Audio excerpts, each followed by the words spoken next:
Hi there, in this video, Gadget Dict want to review the newest iPhone 6s Plus. Now, being one of those S years, 2015 marks the appearance of the 6 Plus's successor, the Apple iPhone SIXS Plus. True, the new phone might appear unchanged on the outside, but Apple has cooked up some special goodies to keep its phablet in contention for another year. Competition has been fierce, even in the last month alone, because of the gravitating pull of the Samsung Galaxy Note 5, the phablet to beat in the space. While Sammy's prized darling has already gone on to receive acclaim, and also a much-needed boost in its design, the iPhone SIXS Plus is on its own journey to be the phablet to beat this holiday season. And that's not all, as there are several notable 5.5-inch and up smartphones released in the last few months alone that have garnered impressive packages as well. Can the iPhone SIXS Plus launch a counter-attack to stave off the competition for another year? Let's find out. Besides the new rose gold color option, this is still the same meticulously crafted, premium smartphone from before. Being in that S year, it shouldn't surprise anyone to know that the iPhone SIXS Plus doesn't see any major changes with its design, so if we're to put the two side by side, it'd be difficult to tell what's what. There's still that legendary premium design from Apple, one that's accentuated most profoundly by its smooth and balanced aluminum frame. To be fair, though, they've gone on to employ an even stronger 7000 series aluminum to give it greater strength and durability, so for those concerned about another Bendgate scandal, don't count on it. The Apple iPhone SIXS Plus continues to pay homage to last year's model by sporting rounded edges, the same plastic antenna bands around its rear, and the same button placements from before. It looks good, it feels good, the characteristics that instantly become apparent the moment it's grasped. Despite its solid construction and svelte profile, it still irks us that they haven't solved that subtle detractive look with the hump to its camera lens. Superficially it looks similar to the iPhone 6 Plus before it, but the SIXS Plus actually bears some changes with its design. First and foremost, there's now a new color option that's available with the phone, rose gold. Frankly, it's very subtle, because it looks more salmon pink than rose gold, since it shimmers from its rose gold color to silver, and even gold sometimes, depending on the angle we're viewing it. Secondly, the iPhone SIXS Plus is technically heavier too, tipping the scale at 192 gr while its predecessor weighed in at 172 gr. The difference isn't immediately noticeable, but it becomes apparent when you hold the two side by side. Combining its already wide figure, it makes the iPhone SIXS Plus even more substantial to hold, thus, requiring two hands to operate it ideally. Meanwhile, the sturdier 7000 series aluminum material might assure us that this is a stronger iPhone than what we had with the previous generation, but it still doesn't prevent us from being precautious about its handling. Apple's newest phablet no doubt embodies all the qualities we'd want to find in a premium offering, so there's little to complain about its recycled design. From its sturdy and new 7000 series aluminum, all the way to its incredibly svelte construction, it's indicative of a meticulously made smartphone. However, we're still wondering how they're not able to solve that odd protrusion with its camera lens yet. Oh well, there's always next year. Going with the recycled design, it means that all of its ports and buttons are situated in the same locations. Therefore, that means the power button is on its right side, along with its nano SIM slot, and the volume controls with the mute switch are situated on the left. Meanwhile, the top edge is completely clean, whereas with the bottom edge, it's home to the 3.5mm headphone jack, microphone, lightning connector port, and speaker grill. Apple has improved the Touch ID fingerprint sensor as well, which of course, is incorporated into the home button. All in all, we can say that Touch ID is slightly more responsive in reading a fingerprint now, but honestly, it's a really small difference. Back for round 2, the Apple iPhone SIXS Plus is fashioned with a 5.5-inch 1080x1920 Retina display, one that's based on IPS LCD technology, the same one that's been favored by Apple all this time. Not one to embrace a Quad HD screen resolution just for the sake of it. The 401 ppi pixel density of the iPhone SIXS Plus display is more than sufficient in delivering sharp details that are pleasing to the eye. Apple's displays have always been accompanied with some fantastic qualities, so it comes to no shock that this latest one follows suit. First and foremost, it shines even brighter than its predecessor with its 593 nit luminance, which is more than potent to make it visible under outdoor usage. Secondly, we see improvements to its gamma value and color temperature. While they're ever so small, they're nonetheless improvements that make the screen even more favorable. More specifically, we're presented with a 2.19 gamma value and 7018K color temperature, which are closer to the ideal reference values of 2.2 and 6500K than those of the 6 Plus. Its 7018K color temperature still gives it a slightly cooler tone, but it's well within our zone of tolerance.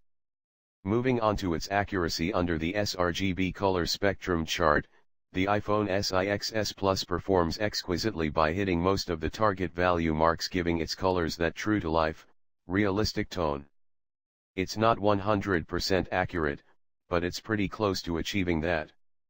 And it even manages to exhibit fantastic viewing angles as well, where there's barely any sort of distortion at varying angles.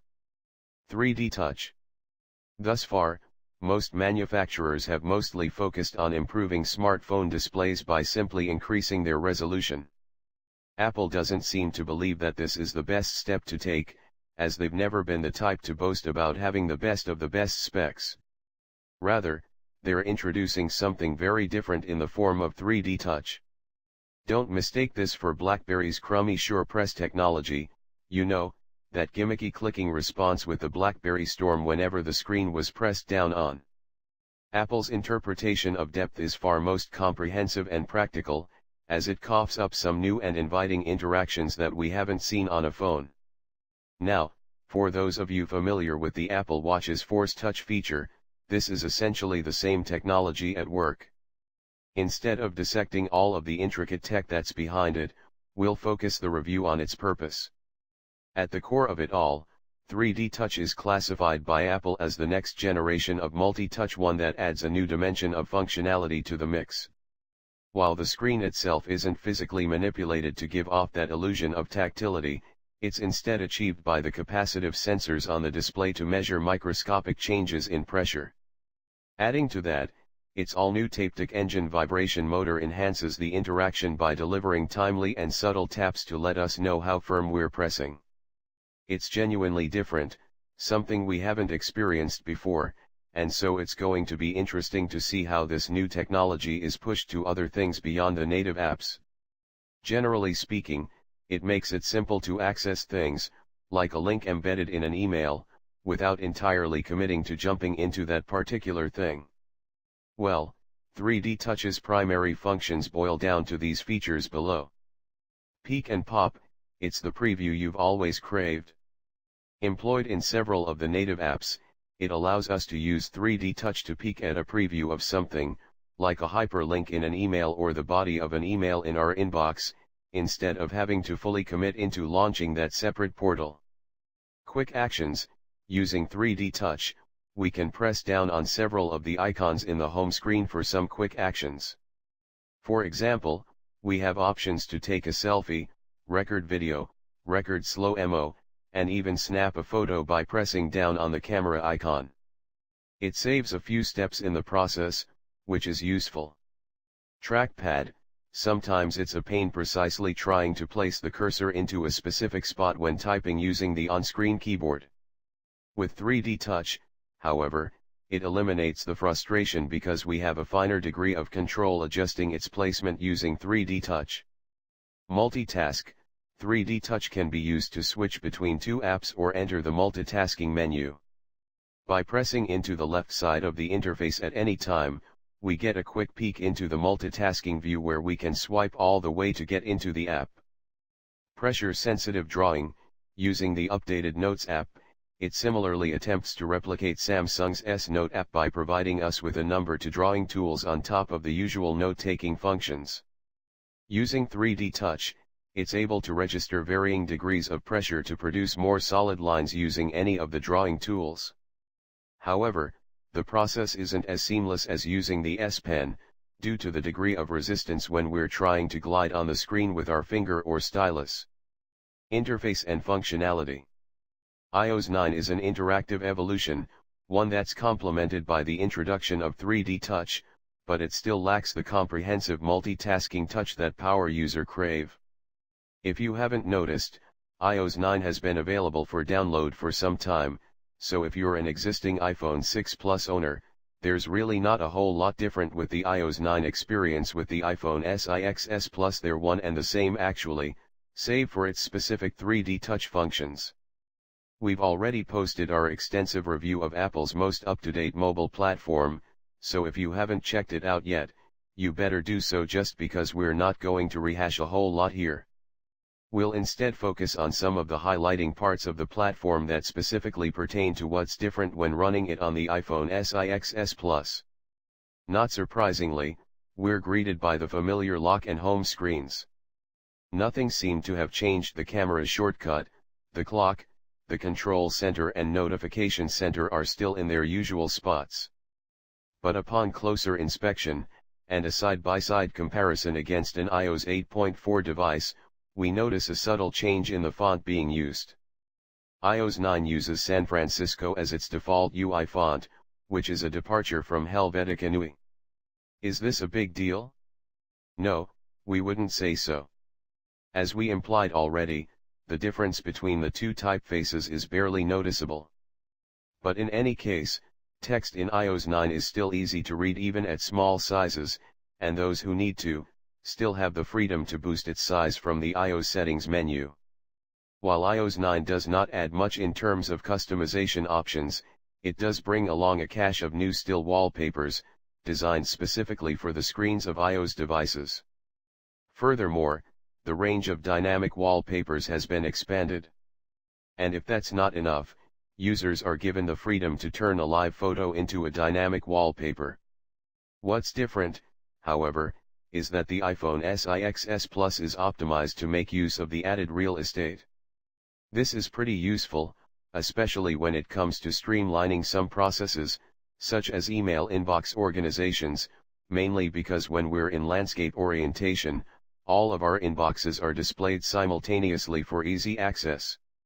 The same thing applies to many of the native apps, which is something you'd expect with a smartphone with a larger than normal screen. We can start wrapping things up by saying what iOS 9 isn't. The new software isn't revolutionary, that's for sure, as most of the features it brings have been available on other platforms for a while, in one form or another. It isn't flawless, as there are things about it we don't quite like, such as the redundant search options, the redesigned list of recent apps, and the not quite perfect news application.